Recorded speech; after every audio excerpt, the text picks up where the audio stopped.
Irene,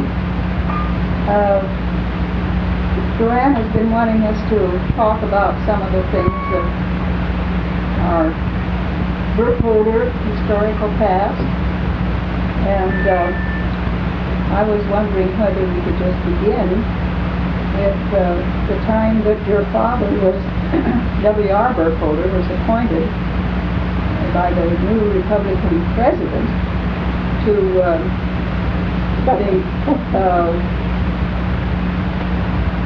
governor? He was appointed by the governor. Well, he was appointed by the governor, I see. I always understood it was the president. Well, anyway, he was appointed to fill a position as chief clerk at Crow Creek Indian Reservation. So they left Valley Springs in the Sioux Falls area to go there. Now, do you remember anything about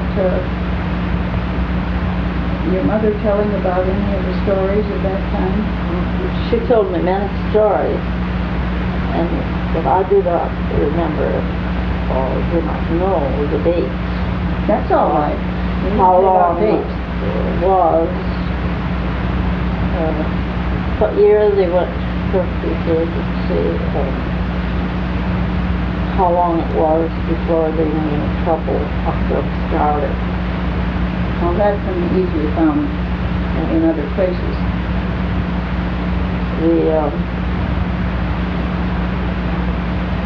The Indian trouble was called the Messiah War, and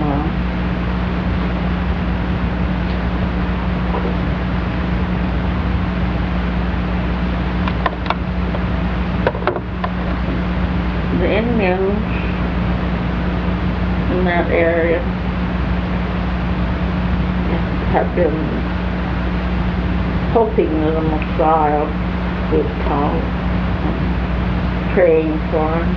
And one Indian, who was not there at the time, said that he had a vision, and the Messiah would come and sit down, I think it was. He told the Indians what they were to do. They were to go out and hold these dances, paint their bodies with war paint, and dance.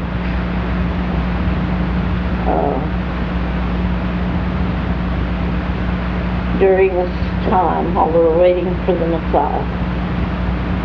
And so the Indians followed his instructions, and they would go different places and hold these ghost dances, that they were called.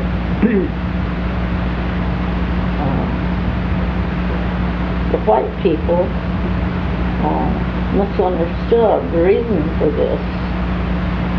They didn't realize that it was entirely a religious feeling with the Indians. All they saw was that they painted themselves with war paint and would for a time leave that area, and they thought it meant trouble for the whites. My mother told me stories about this. Well, then, was it during that time that they escaped? They didn't from that, not from that reservation. There was never any trouble at that time on the Crow Creek reservation. But some of the Indians in other parts were leaving the reservation, other agencies. And they thought that meant trouble, that they were for the whites. So they ordered all the women and children to leave the reservation until it was over with.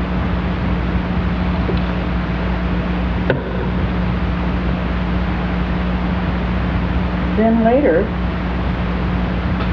Was that when they went to Brule Indian Agency that happened? They were on the Crow Creek Reservation. I see. When the Indian other agencies were leaving.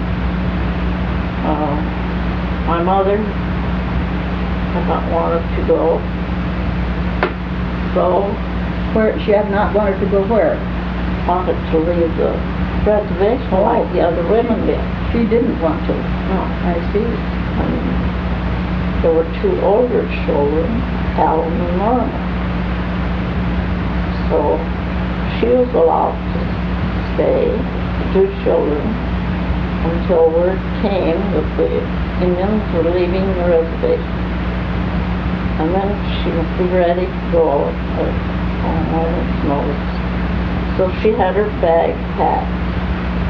Now, was it the Indians that were leaving, or was it the government employees that were leaving? That were what? Was it the Indians who were supposed to leave, or was it the government employees? It was just the women and children. Of whom? Of the employees at the Crow Creek. Oh, the employees that were ordered to leave. At Crow Creek? Yes, all right. The women and children would leave, but the officials would remain there. Because they could take care of themselves, but they couldn't. There were women and children considered. And so all the other women and children had gone, except my mother. When the word came that the Indians were leaving the reservation. And so she had to leave at 2:30 in the morning with some Indian scouts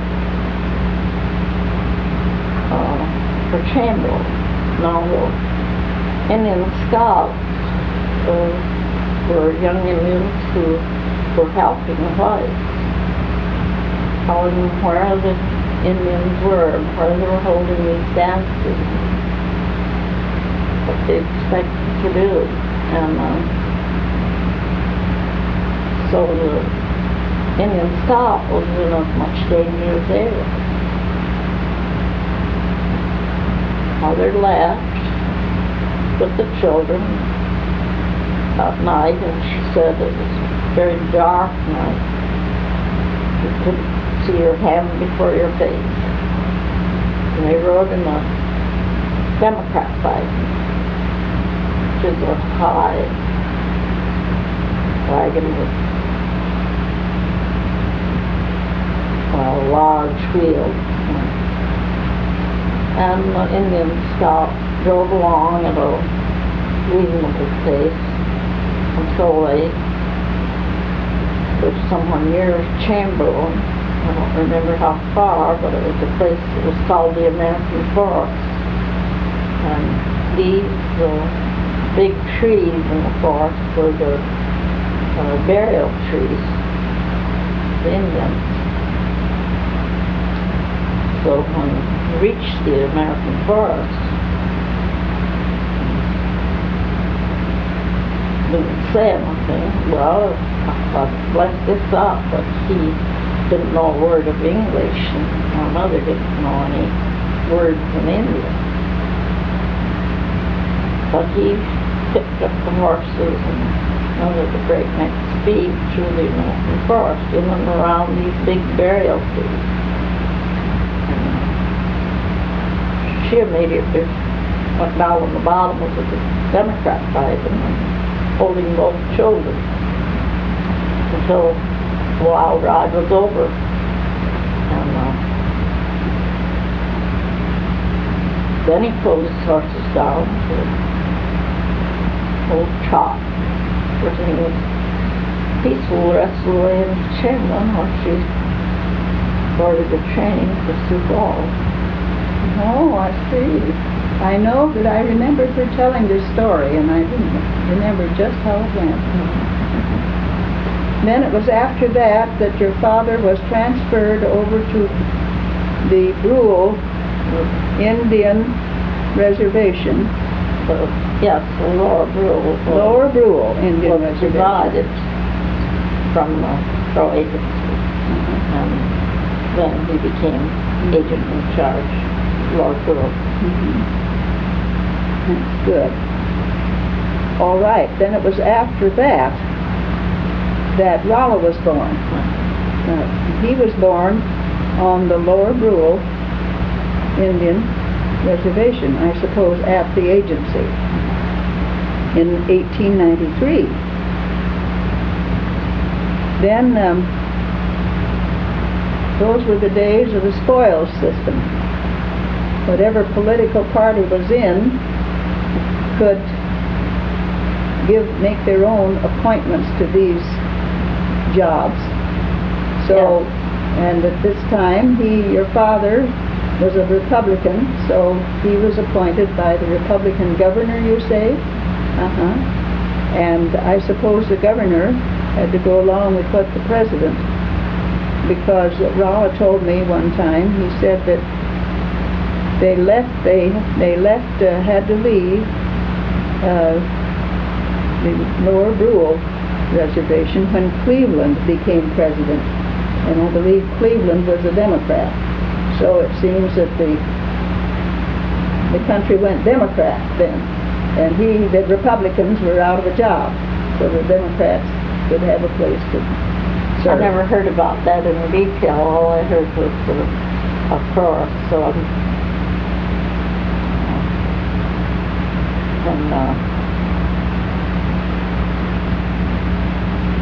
the administration changed.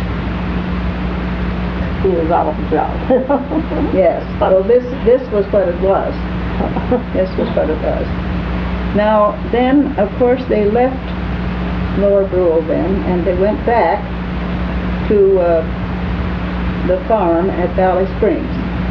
And they must have been there a number of years at Valley Springs, because Rolla told me that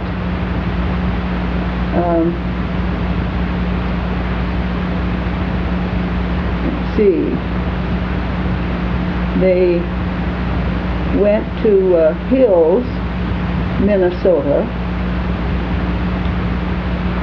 where your father ran a hotel there at Hills. And Rolla said that he went to school there, so he must have been old enough to go to school when they left Valley Springs. Did he give you the date? No, he didn't give the date. Well, he must have been 6 years old, because I was 5. Here he said... I said it wrong. Oh. He's 3 years older than I. That's right, so he must have been 8. Okay, well, he told me this, that when he was 5 years old, he told of an incident that happened, I believe, at Valley Springs. He said that the neighbor, Herbert Howe, and Rolla played in a corn-picking wagon, 3 boxes high. And Rolla climbed out and went into the house, and he left Herbert there in the wagon. And his mother said, "Where is Herbert?" And Rolla said, "He couldn't get out of the wagon." So they went out to find Herbert, who was howling very loudly. Couldn't get out of the wagon. Helped him get out of the wagon. That apparently is something that happened while they were at Valley Springs, before they went to Hills. Then they went over to Hills, Minnesota, where your father ran a hotel. There, do you know anything about that? Is there any way we can...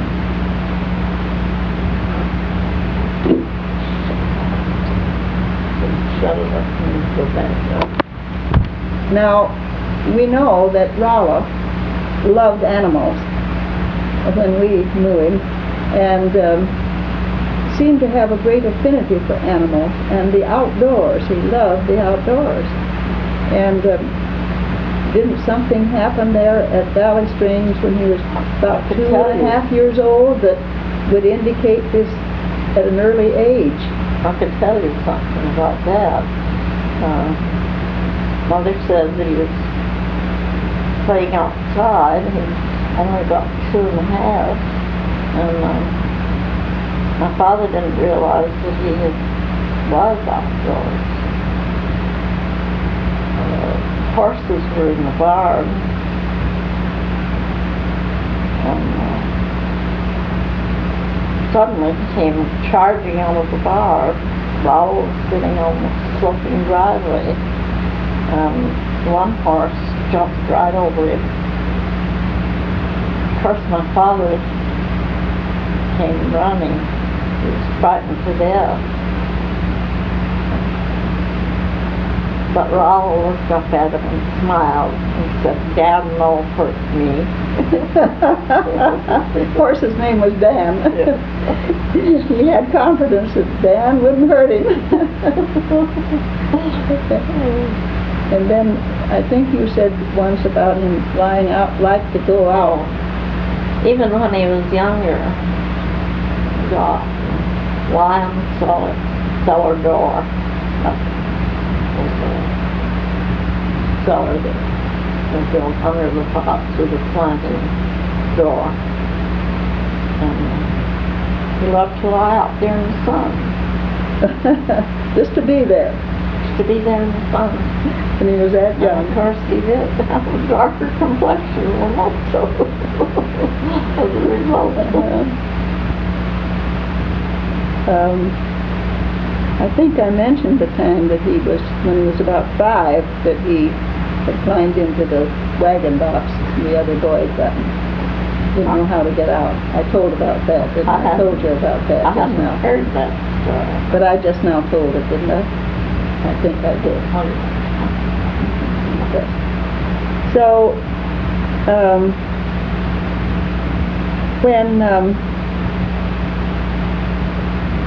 when he was, now Rolla told me that when he was about 6 years old, he went to school in Valley Springs.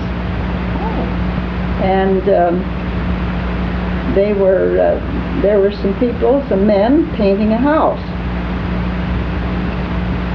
Their names were, well, he was a friend, Aaron Schaefer. Oh, no, Rolla's friend, Aaron Schaefer, and Rolla went out and used the painters' pulleys to pull themselves up the wall. And the painter came but couldn't reach them with the buggy whip. And finally they dropped to the ground, and Rolla escaped to the house, but Aaron got whipped across his bare legs. In those days they wore knee breeches. They didn't wear jeans like they do now. I've never heard that story, but I knew Aaron Schaefer. Well, there is another little story that I really shouldn't tell, I guess, but Joanne won't mind.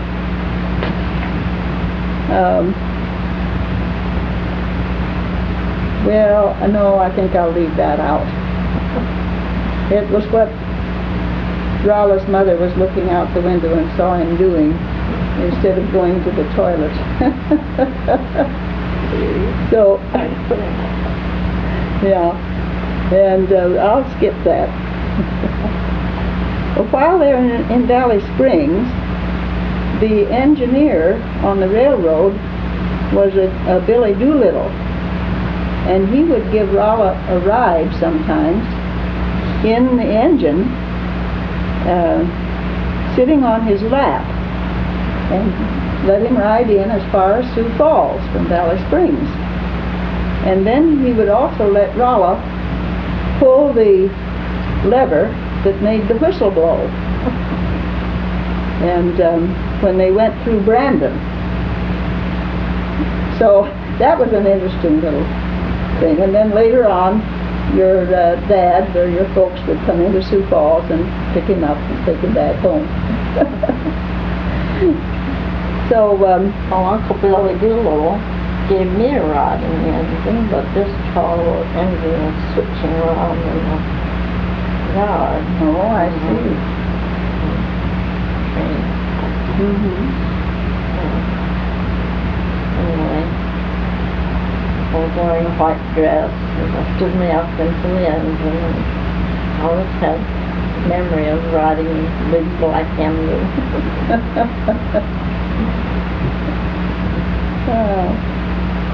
Now Rolla told me, and I have on this one, that it was when you moved to Irene that it was 1901.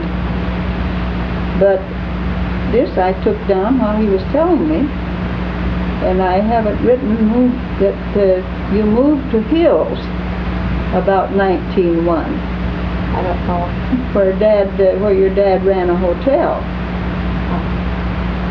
I was 5 years old, but I don't know. Well, then Rolla would have been 8 by then, wouldn't he? Yeah. If you were 5. He was 3 years older than I. He would have been 8 years old. But you stayed there only 1 year, I guess, didn't you? Yeah. Now, it was while The language. all right, what do you remember about that time in Hills? That was a community that was settled by Norwegians. Of course, southeastern part of South Dakota was almost entirely settled by Scandinavian people. And this particular area was settled by Norwegians, and they continued to speak the language. Even when you went for groceries, you knew that there were 7 families there that were not Scandinavian, so they would wait on us, but the others were required to ask for what they wanted in Norwegian. And so all the children spoke the language, and but when they were in school, they were learning English. Well, I was 5 and became very lonely first, because as soon as the children were out of school, they were speaking Norwegian. And but Rolla learned the language. So finally, when the teacher who taught 1st grade and lived at our hotel said that I should enter school because they were not crowded, and that way become acquainted with other children. But Rolla never forgot the Norwegian language, and afterwards, when we lived at Irene, there were still children there who were glad to hear and speak Norwegian language. Well, he told me one time that he got so he could rattle off Norwegian about as well as the Norwegian kids could. He went also not only to school, but he went to catechism with the Norwegian, his friends, while they were in Hills. Well, I remember the one family who came from Norway while we were at Irene. And for a time they stayed at the hotel until they got their house built out on the land. And their name was Ethel. Well, they were Danish, but they could understand the Norwegian language too, I believe, because one boy, Håkon Hedley, was so lonesome because he had no one to speak to. And when Rolla saw him, he said something to him in Norwegian. Håkon was so happy that day and all through the year to have a friend that could speak his language. Interesting. Well, Rolla told me a couple of experiences that he had at school. while you were at Hills. See, he was about 8 then, wasn't he? He said at school one day, the teacher caught Rolla eating an apple behind his geography book. And she called him up before the whole school, and she used a black snake to whip him. Rolla yelled loudly every time she swung, but it wasn't hurting because he would run in every time she swung, and the black snake would wrap around him and hit her around her long skirt. But he yelled loudly so that pretended it hurt. Then another time, on a Monday, Rolla broke another rule, and he was sentenced to staying in at recess for the rest of the week. So Rolla decided to play hooky along with a friend, so went out in the country to watch a house being built. Having left home in the morning as usual, and returning after school as usual. Friday, after school, the teacher visited Rolla's parents to inquire if he was sick. Of course, then the whole story came out, and his dad said, "Did you do that?" "Yes, sir," said Rolla. And his dad grabbed the razor strap, which was the instrument of punishment in those days, and used it on Rolla, who cried loudly. Long after the whipping. And his mother said, "Oh, you're not hurt as bad as all that." And Rolla said, "I am too. I won't be able to sit down for a week."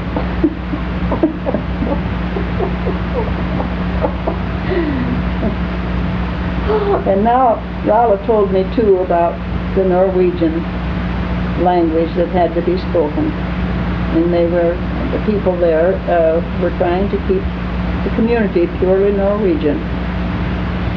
So Rolla learned the Norwegian language, and he went after school. He'd go to catechism at the Lutheran church with his friends, where everything was communicated in Norwegian at the church. So he learned to talk Norwegian quite fluently, he told me. Well, in about 1902, it seems like their father didn't seem to want to continue there in Hills, so they moved to Irene, South Dakota, where your dad ran the Merchants Hotel in 1902. And that was where Rolla started working at jobs to earn money. He was about 9 then. 9 years old. Now, what he told me was that he met the train with his cart to haul baggage to the hotel. That was one of his regular jobs. And he would haul anything for any person that wanted something hauled. He hauled the bread basket for the baker and groceries. And he learned to load big heavy things without any help by tipping up his 2-wheel cart and using a rope to pull it up onto the cart. He was the town's handy helper, and won the reputation of always being ready and willing to work for wages. Of course, Sometimes the wages were not very high, but that didn't make any difference, I guess, as long as you have work. do you remember anything specifically about Oh, yeah. any of those I was going jobs? to say the town of Irene, small town between Kiswald and Yankton. So many things were shipped into town, like the bread that he had to deliver and laundry. Yes, and most of the things from Yankton. Well, one thing that